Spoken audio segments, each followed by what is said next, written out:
Selamat pagi Indonesia. Anda menyaksikan seputar Bali terkini pukul 9 WITA bersama saya Arna Suputra.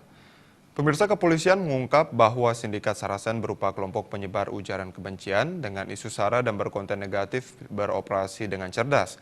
Pasalnya sindikat yang menebar konten kebencian dengan motif ekonomi itu cerdik melihat potensi pasar.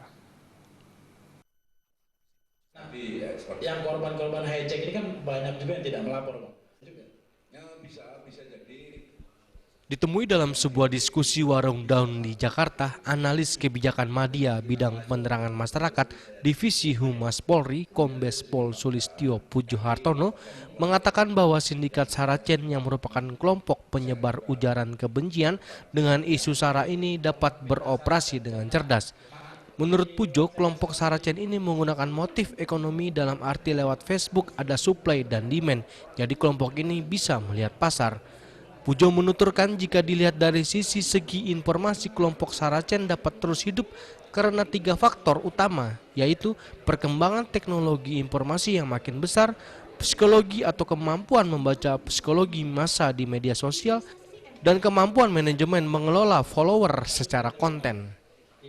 Seperti saya sampaikan bahwa mereka ini motif ekonomi. Motif ekonomi dalam arti kalau kita melihat itu berarti kalau kita mengikuti prinsip ekonomi ada namanya supply and demand. Berarti kelompok ini bisa melihat pasar, mau pasar. Jadi seperti kita orang musim hujan itu tentu jualannya adalah spot. Tidak mungkin jualan begitu. Kalau pas musim musim panas sekali kita paling cocok jualannya seperti itu. Jadi kelompok ini tergantung pasar. Jadi ideologinya yang mengendalikan adalah pasar ekonomi begitu. Kemudian Pujo juga menambahkan apa yang dilakukan oleh Saracen dalam kasus ini membutuhkan tim analisis. Polisi memastikan akan menyelidiki secara cermat untuk penyelidikan secara menyeluruh. Saracen merupakan kelompok penyedia jasa untuk membuat hate speech atau ujaran kebencian yang bermuatan sara dan membuat viral di media sosial. Dalam menjalankan aksinya, kelompok ini menetapkan tarif hingga puluhan sampai ratusan juta rupiah.